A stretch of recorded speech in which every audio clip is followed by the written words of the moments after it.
This team has been selected according to several rules. Firstly, there can only be one player per nation. Secondly, the team has been selected as one that could actually play together and within the formation selected, and this stops the team being overloaded with strikers and attacking midfielders. They may catch the eye, but many couldn't flourish without the grunt work being done behind them.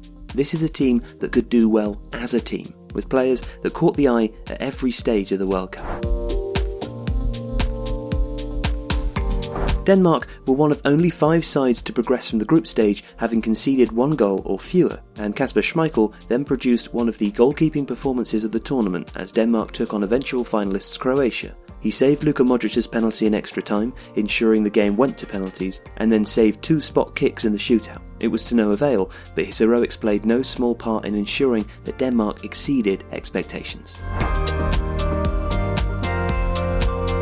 A superb free kick in the semi-final was just reward for Kieran Trippier, who showed that he is one of the world's leading wing-backs with a series of excellent performances. His delivery, both from open play and set pieces, was a key factor in England's progression throughout the tournament, and only 4 players bettered his 3.4 key passes per game. Defensively solid, but eye-catching in attack, Trippier took to England's 3-5-2 system brilliantly and emerged onto the world stage as a real talent.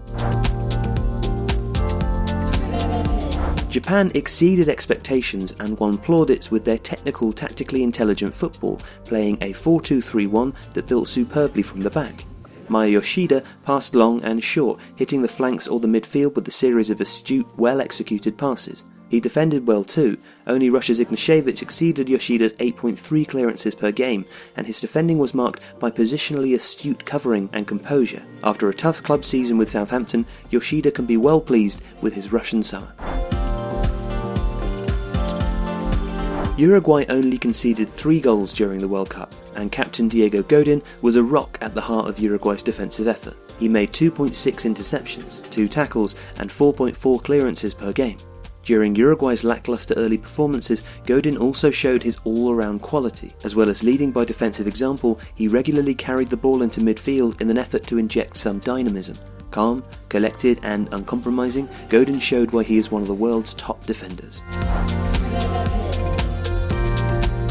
Colombia was sometimes scintillating, sometimes ugly, and Mina was similarly unpredictable. While Colombia's defensive system often left him a lot to do, covering in behind the marauding Johan Mojica, Mina mixed brilliant recovery tackles with haphazard positioning and the occasional ill-conceived dribble. 7 clearances per game shows a robust defensive style, but what Mina gets the nod for is 3 goals from set pieces, 2 of them crucial, one to beat Senegal, and then again to secure penalties against England. No defender scored more.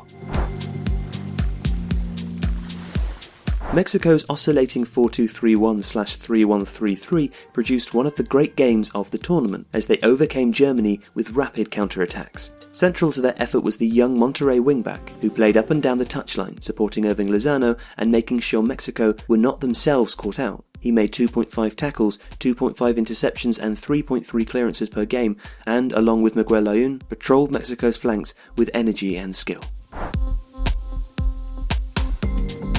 Senegal showed that lazy stereotypes about African teams were just that, with a series of superbly organised defensive performances showcasing a high-pressing 4-4-2 that required discipline and communication. Central to this was Gueye, who demonstrated that he is one of the world's most underrated defensive midfielders. In addition to his defensive work, Gueye was crucial as Senegal looked to keep possession until gaps appeared, and his tidy passing kept the team ticking over. A superb all-round midfield performance. Croatia's coach Zlatko Dalic seemed to struggle with the conundrum of how to fit 2 of the world's best midfielders into his team, and eventually solved it by adding one that wasn't nearly as good but did all of the legwork. Croatia and Modric then blossomed, and the diminutive playmaker showed that he could run games when not being asked to defend deeply. Prior to the final, Modric had 2 goals, 1 assist, and had almost made 70 passes per game. He was also Croatia's talisman and leader. Coutinho started on the left-hand side of Brazil's 4-3-3, sandwiched between the fullback Marcelo and the forward Neymar.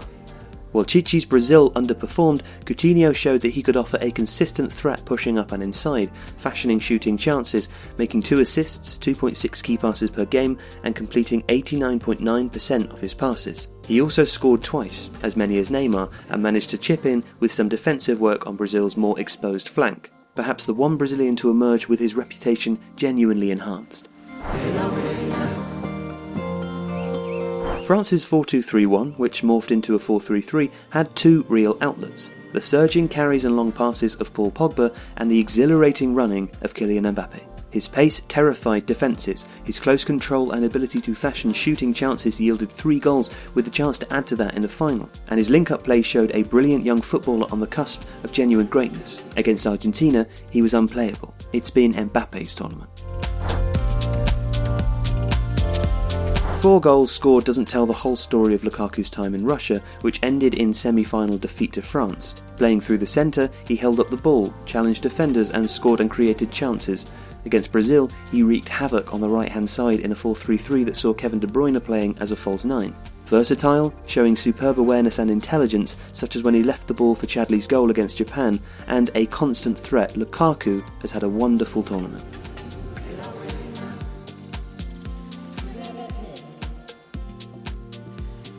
The players in our team of the tournament and hundreds of other professionals are available to trade on Football Index, the real money football stock market.